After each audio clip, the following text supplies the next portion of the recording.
Bonjour, Nathalie Yam a été attaquée et cela montre que l'activité qu'elle mène sur la toile est très risquée. Dans cette analyse, nous essayons de partager quelques risques que les lanceurs d'alerte tels que Alino Faso, du côté du Burkina Faso, peuvent courir dans l'activité qu'ils mènent au quotidien. Et cela n'empêche pas que les internautes également s'accablent sur eux, comme si ces derniers volontairement n'aimaient pas les combats dont certaines personnes euh, soutien. Il faut donc dire qu'elle est militante et panafricaniste de renom. Elle aurait été victime d'une tentative d'attaque qui heureusement a échoué. Elle l'a elle-même confirmé sur son compte X, rappelant que son engagement comporte de réels risques personnels. Cet incident dépasse donc un cadre individuel.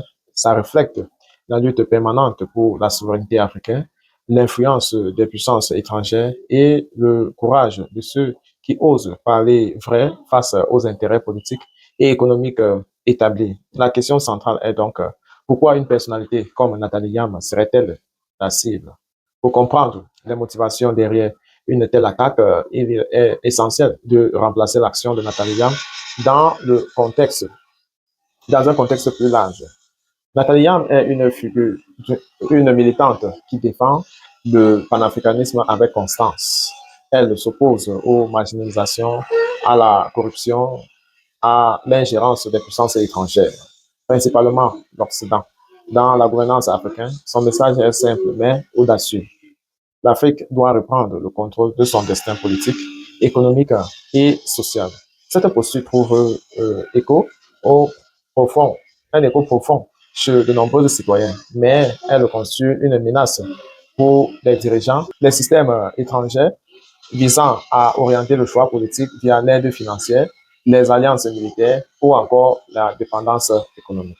Des blocs régionaux comme l'AES se sont développés précisément ou alors sont en train de se développer précisément pour contrebalancer ces influences en promouvant des solutions africaines, une coopération militaire autonome et l'indépendance économique de ces pays-là. Il est il est stratégiquement perturbateur les déclarations de Nathalie Yam dans ce cadre. Eh bien, ses critiques de l'influence occidentale et son plaidoyer pour les principes de l'AES remettent en question des réseaux de pouvoir profondément établis. Son influence est également transnationale. Elle connecte des groupes de société civile, des décideurs et des militants. Et à travers le continent, Nathalie Yam crée un discours panafricain qui met l'accent sur l'unité, la responsabilité et l'autodétermination. Cette portée amplifie sa voix au-delà d'un seul pays, ce qui peut être perçu comme une menace par des acteurs locaux, dépendants du soutien extérieur, mais aussi par ceux qui profitent de cette influence internationale. La tentative d'attaque à son encontre pourrait donc refléter les efforts de certains acteurs pour réduire sa visibilité et son impact. Il existe aussi une dimension symbolique qui vise sur le premier plan à envoyer un message de dissuasion aux autres acteurs de la société civile. Cependant, dans le cas de Nathalie Yam, cette tentative a eu effet inverse. En confirmant publiquement l'attaque, elle attire l'attention internationale et renforce la sensibilisation à la cause qu'elle défend. D'un point de vue diplomatique, cet incident met en lumière une tension persistante. Les nations et les militants africains qui cherchent l'autonomie se trouvent souvent prises entre des pressions internes et l'influence extérieure, notamment l'Occident. L'attaque contre Nathalie Yam illustre ces dynamismes croisés. Elle montre que défendre l'unité et l'indépendance africaine est non seulement un acte moral et politique, mais aussi stratégique et qu'il peut susciter des résistances multiples, y compris euh, de puissances externes.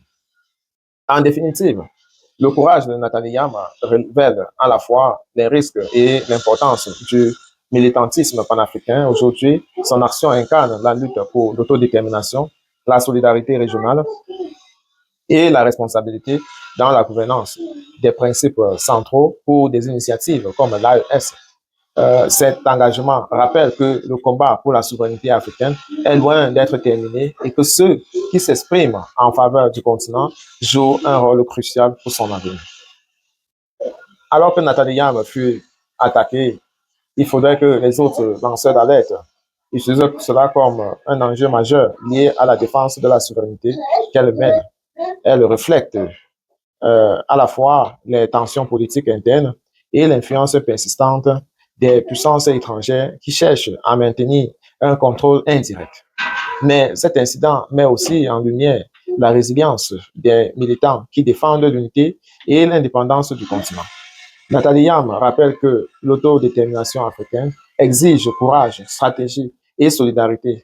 Sa voix, loin d'être réduite au silence, continue d'inspirer et de mobiliser les citoyens en faveur des solutions africaines et autonomes. Il est essentiel de soutenir et de protéger ceux qui défendent la souveraineté de l'Afrique, tout en comprenant le contexte géopolitique dans lequel ces luttes s'inscrivent. Merci d'avoir suivi cette discussion. Restez informés, vigilants et continuez à amplifier les voix qui ouvrent, qui s'ouvrent pour un continent africain fort et indépendant. À très bientôt.